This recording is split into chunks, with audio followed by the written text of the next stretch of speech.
जब भारत की सरकार किसानों के खिलाफ 3 काला कानून लेकर आई थी और उस समय हमने रोका था, मान्यवर, निवेदन किया था, विनती की थी, हाथ जोड़ा था कि किसानों के साथ विश्वासघात मत कीजिए, लेकिन सरकार ने नहीं सुनी। सर, हमने विरोध किया, हम बेल में आए, सरकार को चिताया, हमें सस्पेंड करके बाहर कर दिया गया। सर, 7 दिन तक इसी संसद के परिसर में हम लोग निलंबित करके रखे गए।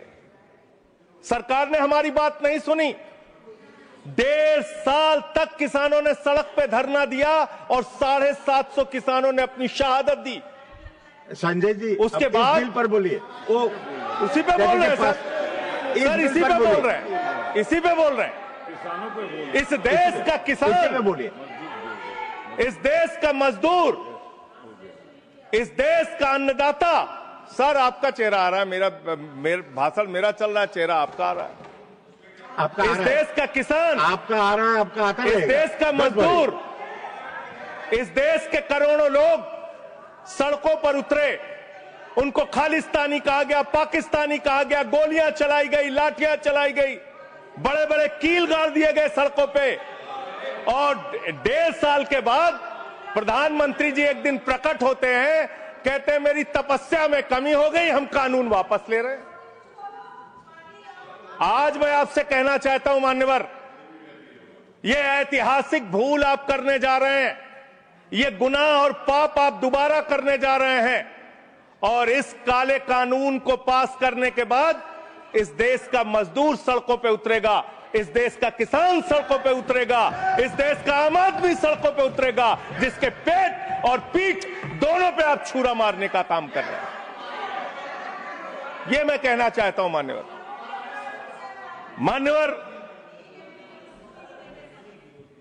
मान्यवर, यह बिल किस मंशा और उद्देश्य के तहत लाया गया है? इस बिल को आपने कह दिया जी राम जी बिल है, जी राम जी बिल है। भगवान श्री राम का नाम लेके कितना गुनाह आप अपना छिपाना चाहते हैं, कितना गुनाह छिपाना चाहते हैं? राष्ट्रपिता महात्मा गांधी से आपको क्या समस्या है, मान्यवर? अरे वो राष्ट्रपिता महात्मा गांधी इतने महान है, इतने महान है, इतने महान है कि दुनिया के 80 देशों में उनकी प्रतिमा लगी हुई है, मान्यवर, 80 देशों में। और जब G20 का सम्मेलन हुआ, दुनिया के तमाम राष्ट्राध्यक्ष आए, दुनिया के तमाम प्रधानमंत्री और राष्ट्रपति आए, तो भारत के प्रधानमंत्री को मजबूर होकर उसी राजघाट पर महात्मा गांधी के सामने सर झुकाना पड़ा। वो गोलवरकर की समाधि पे नहीं गए, गांधी की समाधि पे गए। वो गोडसे की समाधि पे नहीं गए, गांधी की समाधि पे गए। मान्यवर, राष्ट्रपिता महात्मा गांधी जो राम राज्य की कल्पना करते थे, राष्ट्रपिता महात्मा गांधी जो रघुपति राघव राजा राम का पाठ करते थे, राष्ट्रपिता महात्मा गांधी जो भगवान श्री राम के सच्चे भक्त थे। और याद रखिएगा मान्यवर, इस सरकार को आपके माध्यम से कहना चाहता हूं, भगवान को अपने भक्त से बहुत प्यार होता है। आज भगवान श्री राम आपको श्राप दे रहे होंगे कि तुम हमारे भक्त को अपमानित कर रहे हो, तुम अपने भक्त को, तुम हमारे भक्त को अपमानित कर रहे हो। भगवान श्री राम आपको जरूर श्राप दे रहे होंगे। मान्यवर, मैं शिवराज सिंह जी चौहान कृषि मंत्री जी को अटल जी के एक घटना से याद दिलाना चाहता हूं, राम के नाम का महत्व।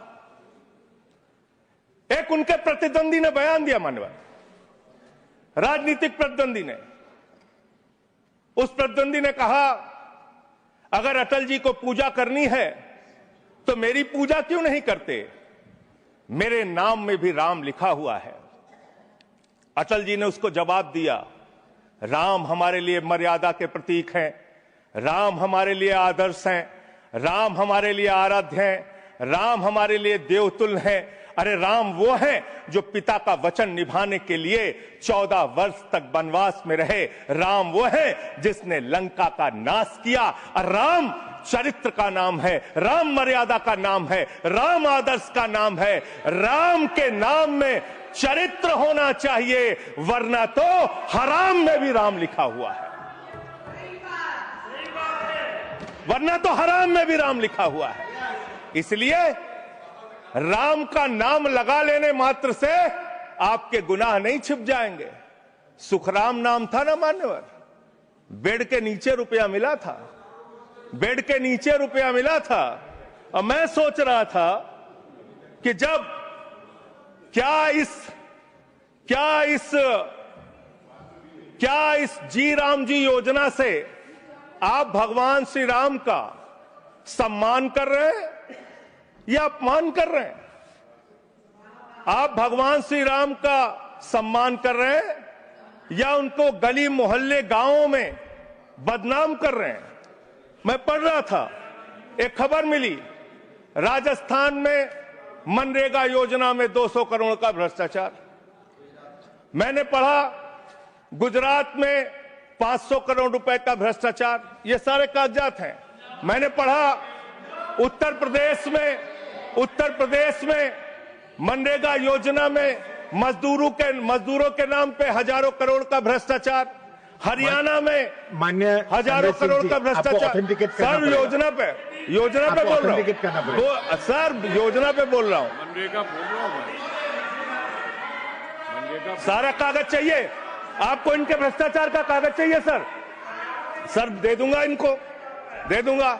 लेकिन अब मैं सोच रहा था कि अब अगर चर्चा होगी तो क्या चर्चा होगी? लोग क्या कहेंगे? अरे भाजपाइयों ने जी राम जी योजना के तहत 1000 करोड़ का भ्रष्टाचार यूपी में कर लिया। अरे भाजपाइयों ने हरियाणा में 500 करोड़ रुपए का भ्रष्टाचार जी राम जी में कर लिया। अरे भाजपाइयों ने महाराष्ट्र में जी राम जी के नाम पे करोड़ों का भ्रष्टाचार कर लिया। हाइपोथेटिकल बात कर रहे हैं। भाजपाइयों ने गुजरात में तो क्या बोलूं सर? क्या आपत्ति है इनको सर? क्या बोलूं? जी राम जी ना बोलूं सर? अब तो गुजरात में सैकड़ों करोड़ का भ्रष्टाचार भाजपाइयों ने जी राम जी के नाम पे कर लिया। पूरे देश में गांव में बिल पास नहीं हुआ है। विधायक इनके बीजेपी के विधायकों ने जी राम जी योजना में भ्रष्टाचार कर लिया। तो ये आप राम को सम्मान दे रहे हैं कि राम को अपमानित कर रहे हैं? आप राम को अपमानित कर रहे हैं। अरे बैठ जाओ, चंदा चोरी की है तुम लोगों ने, बैठ जाओ, चंदा चोरी की है तुमने भगवान श्री राम के नाम पे चंदा चोरी की है। बैठ जाओ, नहीं जाएगा। बैठ जाओ। It's not going on. मान्यवर देखिए हमारा समय खा रहे हैं सर ये लोग। मान्यवर एक लाइन मुझे याद आती है, इस बिल को पढ़ने के बाद। मेहनत तो करता हूं फिर भी घर खाली है बाबूजी। मेहनत तो करता हूं फिर भी घर खाली है बाबूजी। मिट्टी के कुछ दीपक ले लो, दिवाली है बाबूजी। मिट्टी के कुछ दीपक ले लो, दिवाली है बाबूजी। गरीब रोल Point of order 110 110 एक मिनट 110 ऑर्डर सुन लेते हैं। It is the right of the member.